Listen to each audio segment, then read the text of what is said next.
tudo bem? Conhecendo sua força. Você não tem nem ideia a força que você tem dentro de você.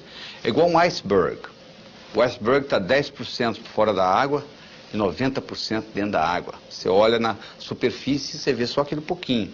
E é a mesma história. Só que a nossa força está a nível inconsciente. Você conhece a história da mulher que estava dirigindo numa estrada deserta do Texas e a picape dela quebrou? E ela foi consertar a picape e ela colocou o macaco para trocar o pneu que tinha furado também, etc. Na hora que ela estava levantando a picape, o filhinho dela de 4 anos de idade saiu de dentro da cabine, entrou debaixo da picape. E o macaco empenou e o menino ficou preso debaixo da picape. E ela foi lá e levantou, com menos de 50 quilos a mulher, levantou a picape para o menino sair. Agora eu lhe pergunto, de onde que ela tirou essa força? Do inconsciente. Diz que o Fernão Cortés, que conquistou o México, um dia ele estava passeando com os amigos dele a cavalo e eles foram atacados por uma tribo indígena. E eles começaram a matar o pessoal, os índios inclusive flecharam o cavalo morreu e o Fernão Cortés saiu correndo e os índios atrás e ele pulou um desfiladeiro. Eles pegaram essa distância que o Fernão Cortés pulou com toda aquela armadura dele, levaram para um campo de atletismo americano e dificilmente um atleta consegue pular aquela distância que o Fernão Cortés pulou com a armadura. Por que ele pulou? Porque ele estava motivado. Ou ele pulava ou ele morria. De onde que ele tirou essa força? Ele tirou essa força do inconsciente. Então você tem que aprender a usar esse tipo de força. Você tem que acertar por dentro para depois acertar por fora. Você conhece a história do executivo que chega em casa com uma mala, com a maleta cheia de trabalho para o dia seguinte? Ele tem um filhinho de 6 anos de idade, querendo brincar com ele. Seu pai, vamos brincar, pai, vamos brincar. Ele disse, não, meu filho, eu não posso brincar, seu pai está ocupado. E o menino continua insistindo. O que ele faz? Ele abre o jornal, ele vê o mapa do mundo. Aí ele tem uma ideia. Ele pega o mapa do mundo, corta tudo em pedacinhos, entrega para o menino e diz, seu filho, você monta isso aí, quando estiver prontinho, o pai brinca com você. Pensando que o menino ia gastar pelo menos 1 hora. 5 minutos depois, volta o menino. Pai, está pronto. Ele fala, não é possível. Ele chega lá, está tudo montadinho. Aí ele pergunta para o menino, como é que você conseguiu isso? Isso é muito simples, pai. O jornal que o senhor me deu, do outro lado, tinha um retrato de um homem. Eu coloquei o homem certo, quando eu virei, o mundo estava certo. Não é isso? Quando você está certo, o mundo está certo. Não tem nada errado com o mundo. O mundo, o universo, é um lugar paradoxal, potencialmente abundante, feito para todo mundo ganhar. Ah, se eu me mudasse dessa cidade, eu resolveria o meu problema. Sabe por que você não resolve o seu problema? Porque quando você muda, você leva você com você. Esse é o problema. Se você pudesse deixar você lá, seria diferente. Mas como você leva você com você, é o que acontece. Então o que você tem que fazer na realidade não é o que São Tomé dizia. São Tomé dizia o seguinte, eu tenho que ver para crer. O nosso trabalho aqui é exatamente o contrário. Você tem que crer para ver. Porque se você tiver que ver para crer, você vai estar sempre comendo poeira de alguém.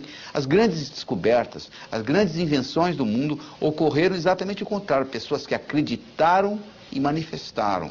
Então você tem que mudar esse paradigma. Você tem que fazer uma mudança no seu pensamento. Você tem que passar a acreditar, porque você só vai ver aquilo que você acredita. Então, para você mudar isso e passar a acreditar em coisas que você não acreditava antes, você tem que mudar o seu modo de pensar. Você tem que começar a excluir coisas da sua vida e você tem que começar a incluir novas coisas. Porque se você não excluir, não tem lugar para incluir. Você imagina no seu guarda-roupa, por exemplo. Você quer comprar roupa nova, você já tem um guarda-roupa cheio, o único jeito de você colocar roupa nova é você tirar as roupas velhas. Não é verdade? Você conhece a história do sujeito que quer ser mestre, e ele vai no mestre Zen e se apresenta como discípulo, e ele começa a conversar com o mestre Zen, e o mestre pergunta, você quer chá? Ele começa a servir chá para ele, ele coloca a xícara, e o mestre Zen vai enchendo a xícara, vai enchendo, começa a transbordar, e o discípulo não aguenta, seu mestre, será que o senhor não vê que está tornando? Ele falou, exatamente, será que você não está vendo que a sua mente já está cheia? Você já chegou aqui transbordando, não existe lugar para o meu conhecimento. Então, o indivíduo às vezes anda com a mente transbordando de conhecimentos inúteis, que você deve excluir. Você tem que mudar as crenças, você tem que incorporar coisas novas, você tem que concentrar nas suas qualidades e não nos seus pontos fracos. Você imagina um sujeito com 1,50 m querendo jogar basquete. Não dá, né? Você imagina um sujeito com 2,20 m querendo ser jockey. Não tem jeito. O cavalo nem sairia do lugar. Então, para você começar a mudar esse processo, para você entrar em contato com essa força dentro de você, você tem que começar a descobrir quais são os seus talentos, quais são as suas qualidades, quais são as 5 principais qualidades que você tem. Você já escreveu alguma vez? Porque é importante não é só você pensar, não. Descobriu-se recentemente que, o que os antigos já sabiam, que se você escrever, codifica de uma forma muito mais forte no seu cérebro. Então eu recomendo que você faça um exercício de casa, faça uma tarefa de escrever as suas 10 qualidades. Você pode escrever qualidades que você já tem e gostaria de aumentar, ou qualidades que você não tem e gostaria de incorporar. Porque à medida que você faz isso, à medida que você entra em contato com essas suas qualidades, o que vai acontecer é que você vai conhecer cada vez mais essa força que existe dentro de você. E o segredo não é você se comparar com os outros, é você se comparar com você mesmo e acompanhar a sua evolução. Porque se você começa a se comparar com os outros, sempre vai ter alguém mais bonito que você, sempre vai ter alguém mais forte que você, sempre vai ter alguém mais jovem do que você, sempre vai ter alguém mais rico do que você. Então você vai estar sempre frustrado.